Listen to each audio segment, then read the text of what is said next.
ആദ്യത്തെ അപ്ഡേറ്റ് എന്ന് പറയുന്നത് നമ്മുടെ ഐക്കോണിക്സ് എന്ന് പറയുന്ന ടാഗ് ടീമായിട്ട് ബന്ധപ്പെട്ടുള്ള അപ്ഡേറ്റ് ആയിട്ട് നമുക്ക് എല്ലാവർക്കും അറിയാവുന്ന ഒരു ടാഗ് ടീമാണ് ഐക്കോണിക്സ് എന്ന് പറയുന്നത്. പെയ്റ്റൻ റോസിയും അതുപോലെ തന്നെ മറ്റൊരു സൂപ്പർ സ്റ്റാർ ഉണ്ട്, പെട്ടെന്ന് ഞാൻ പേര് ഓർക്കുന്നില്ല.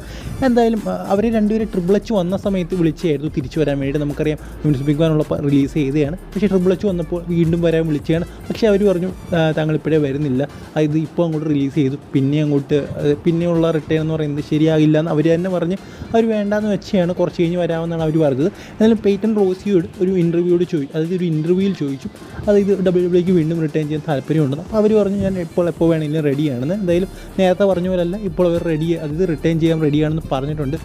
സോ മിക്കവാറും ഉടൻ തന്നെ ഉണ്ടായിരിക്കുന്നു. ഇനി അടുത്ത അപ്ഡേറ്റ് എന്ന് പറയുന്നത് നമ്മുടെ ബ്രോക്ക് ലെസ്നറുമായിട്ട് ബന്ധപ്പെട്ടിരിക്കുന്ന അപ്ഡേറ്റാണ്. നമുക്ക് എല്ലാവർക്കും അറിയാം ബ്രോക്ക് ലെസ്നർ കുറച്ച് നാളായിട്ട് WWE നിന്ന് മാറിയിരിക്കുകയാണ്, കുറച്ച് ബാനൊക്കെ ഉണ്ടെന്ന് പറഞ്ഞുകൊണ്ട്.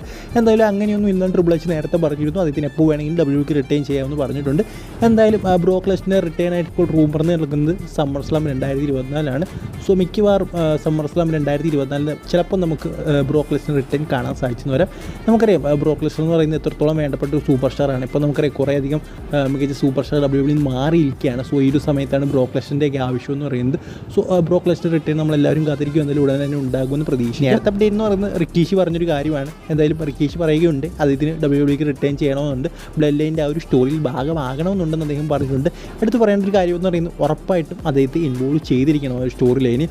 കാരണം കുറച്ച് താമസിച്ചാൽ എപ്പോഴെങ്കിലും ഒരു ഇൻവോൾവ്മെൻറ്റ് ഉണ്ടായിരിക്കും. കാരണം അദ്ദേഹം കാരണമാണ് ഈ ഒരു ബ്ലഡ് ലൈൻ പോയിക്കൊണ്ടിരിക്കുന്നത്. നമുക്കറിയാം ജിമ്മി ജെ സോളോ ഒക്കെ അറിയാവുന്നൊരു കാര്യമാണ്. സോ അതുകൊണ്ട് തന്നെ ഉറപ്പായിട്ടും റിക്കീഷി ഇൻവോൾവ് ചെയ്തിരിക്കണം. എന്തായാലും അദ്ദേഹത്തിന് വരണമെന്ന് ആഗ്രഹം പറഞ്ഞിട്ടുണ്ട്. നമുക്കറിയാം ഇപ്പം ബ്ലഡ് ലൈൻ ഒരു 2.0 ആണ് നടന്നുകൊണ്ടിരിക്കുന്നത്. ഈ ഒരു സംഭവത്തിൽ അദ്ദേഹത്തെ കൊണ്ടിട്ട് കഴിഞ്ഞാൽ എന്തുകൊണ്ടും നല്ലതായിരിക്കും. എനിക്ക് തോന്നുന്നു അറ്റ് ദ പീക്ക് ലെവലിൽ ഉറപ്പായിട്ടും ട്രിപ്പിൾ എച്ച് റിക്കീഷിയെ കൊണ്ടുവരുമെന്ന്. സോ അദ്ദേഹത്തെ കൊണ്ടുവരിക തന്നെ ചെയ്യണം.